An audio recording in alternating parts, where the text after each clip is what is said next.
National assessment and accreditation council ने Lucknow university को A++ की रैंकिंग दी है, पर ये सब कुछ इतना आसान नहीं था। इसके पीछे ख़ास शख्सियत का हाथ है। जी हाँ, सरकार वन जो योगी सरकार की थी उसमें नायब वज़ीर आला और वज़ीर आला तालीम रहे हमारे डॉक्टर दिनेश शर्मा का भी इस पूरी जो हासिल हुई है कामयाबी उसमें बड़ा हाथ है। और इसी मुद्दे पर हमारे नामा निगार रजत सिन्हा ने दिनेश शर्मा से की खास मुलाकात। नैक इंडिया द्वारा ग्रेड A++ की रैंकिंग लखनऊ विश्वविद्यालय को दी गई है और उसके बाद उत्तर प्रदेश का यह पहला विश्वविद्यालय बन गया है जिसको ग्रेड A++ की रैंकिंग मिली है।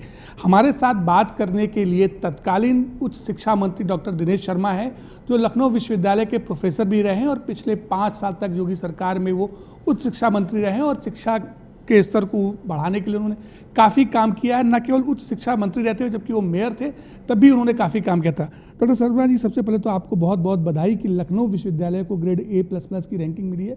आखिर ये ग्रेड A++ की रैंकिंग क्या होती है, हम ये आपसे जानना चाहेंगे। मैं पहले तो लखनऊ विश्वविद्यालय के कुलपति जी को, शिक्षकों को, छात्रों को, विद्यार्थियों को बधाई दूंगा कि आज नैक की जो ग्रेडिंग है उसमें A++, यानी कि हम अव्वल नहीं, एक श्रेष्ठतम श्रेणी में ये विश्वविद्यालय हर चीज़ में, पठन पाठन की प्रक्रिया से लेकर इंफ्रास्ट्रक्चर से लेकर शोध कार्यों तक सभी में अव्वल है।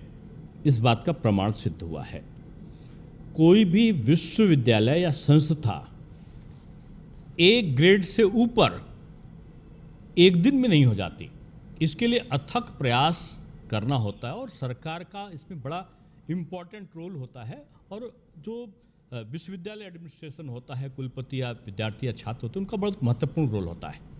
मैं विश्वविद्यालय में प्रोफेसर भी रहा हूँ, ये मेरा सौभाग्य था। महापौर के कार्यकाल से ही मैंने निश्चय किया था कि इस विश्वविद्यालय को एक ग्रेड मिले और कई बार हम लोग थोड़ा थोड़ा जाते जाते बचे। यहाँ पर सबसे पहले CSR फंड से ONGC की बहुत बड़ी सी बिल्डिंग बनी जिसमें विभिन्न प्रकार के आधुनिक जो कार्य हैं, शैक्षणिक कार्य हैं, उनका संपादन होता है। बहुत बड़ी बिल्डिंग बनी। उसके बाद उच्च शिक्षा मंत्री रहते हुए हमारी पहला प्रयत्न था कि नकल विहीन परीक्षाएं हों, सत्र का नियमितीकरण हो, डिजिटलाइजेशन का बोलबाला हो और उसके साथ साथ इंफ्रास्ट्रक्चर ठीक हो। CSR फंड से ही न्यू कैंपस में गिरी जो संस्थान है उसकी स्थापना कराई।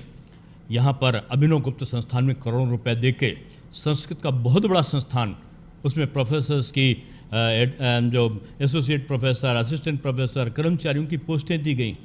लाइब्रेरी के लिए सरकार के द्वारा उसका मॉडर्नाइजेशन करने के लिए, न्यू टेक्नोलॉजी अडॉप्ट करने के लिए बहुत बड़ी राशि के साथ में उसकी मॉनिटरिंग करी गई। देने के बाद यहाँ पर 4 लखनऊ सारे विश्वविद्यालयों को हमने शोध पीठ दी है। लखनऊ में दीनदयाल उपाध्याय शोध पीठ, अटल बिहारी वाजपेयी सुशासन पीठ, महात्मा गांधी रोजगार सृजन पीठ और भौराव देवरस शोध पीठ जहाँ हम लोगों ने दी। वहीं अगर देखा जाए तो लगभग इसमें यहाँ पर अगर देखें तो 2 दर्जन से अधिक सेंटर ऑफ एक्सीलेंस, ये किसी भी विश्वविद्यालय के लिए बड़ी उपलब्धि होती है कुछ वर्षों के अंदर। और इसके साथ साथ 50 से ऊपर रिसर्च प्रोजेक्ट और साथ में सारे छात्रावासों के मरम्मत के लिए 13 करोड़ से ऊपर की राशि को निर्गत किया। कैंटीन के लिए पैसा दिया। इसके बाद जो ट्रांसफार्मर थे, ट्यूबवेल थे, सीवर की लाइन थी, पाइपलाइन थी, यानी इंफ्रास्ट्रक्चर को ठीक करके खेल का मैदान डेवलप किया। खेल कूद के लिए अलग से फंड जारी हुआ और नई शिक्षा नीति को लागू करने का युद्ध स्तर पर एक हम लोगों ने कमेटी बनाई जिसको हम लोगों ने बड़े विद्वत लोगों के साथ में बनाई थी। कई वाइस चांसलर्स भी इसमें थे और मुझे खुशी है कि लखनऊ विश्वविद्यालय में यहाँ के प्रशासन के साथ उत्तर प्रदेश शासन और विश्वविद्यालय प्रशासन, कुलपति और उनके टीचर्स ने मिलके तमाम विपरीत परिस्थितियों में 80% से ऊपर का जो नई शिक्षा नीति है, पाठ्यक्रम का परिवर्तन, यहाँ पर नए कोर्सेज को लागू करना, इंजीनियरिंग कॉलेज को खोलना, नए और संस्थानों को खोलना, उसके साथ साथ ऑनलाइन टीचिंग को प्रारंभ करना, डिजिटल लाइब्रेरी उच्च शिक्षा विभाग ने भारतवर्ष में सबसे बड़ी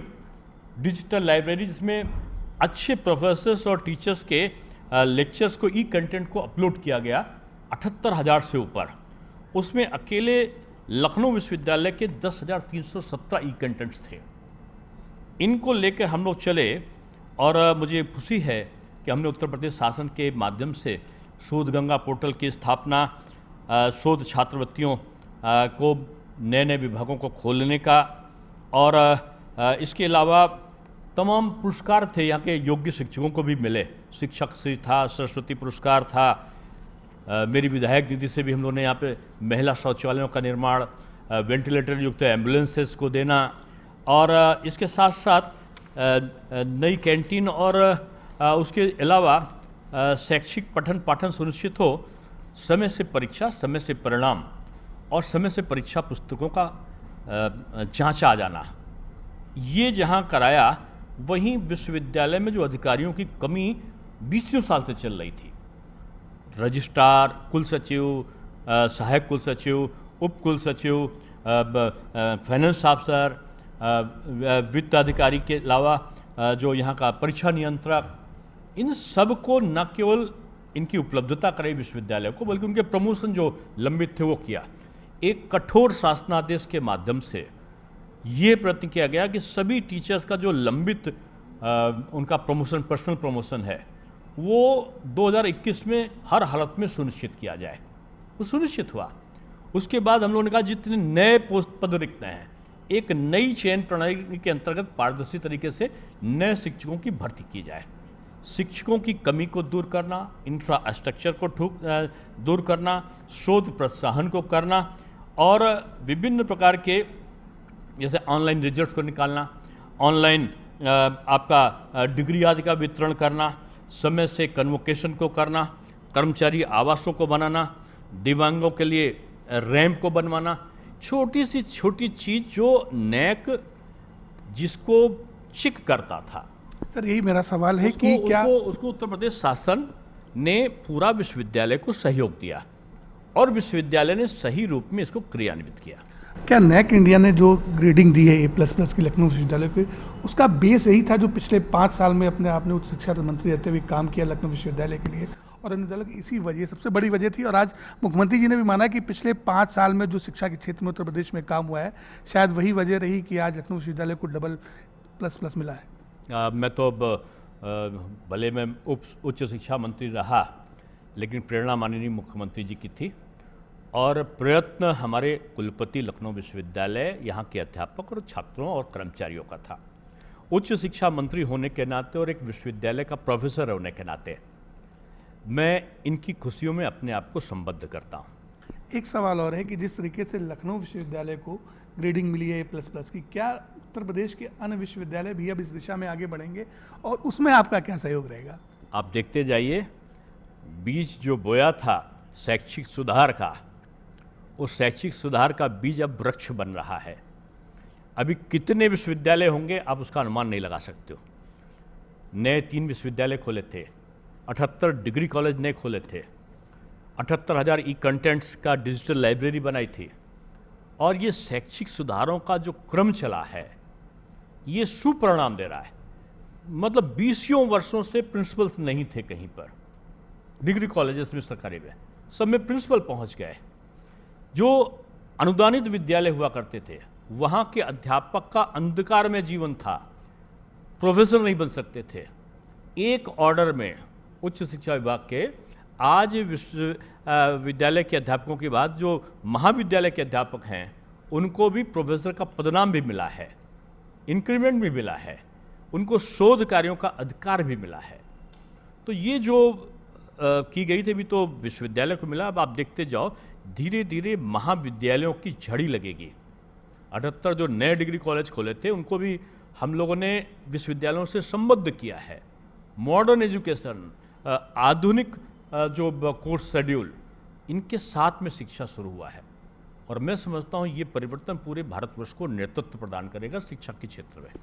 तो ये हैं लखनऊ विश्वविद्यालय के प्रोफेसर डॉक्टर दिनेश शर्मा, जो उच्च शिक्षा मंत्री भी रह चुके हैं योगी सरकार पार्ट 1 में, लखनऊ के मेयर भी रह चुके हैं और पिछले 5 सालों में इन्होंने जो काम किया था उसका करेंगे, उन्होंने जो बीज बोया था अब वो फल देने लगा है और इसी का परिणाम है कि लखनऊ विश्वविद्यालय को नैक इंडिया द्वारा ग्रेड A++ की रैंकिंग दी गई है और आने वाले समय में तमाम विश्वविद्यालय जो उत्तर प्रदेश के होंगे, जो महाविद्यालय संबंध है, उनको भी ये ग्रेडिंग मिलेगी।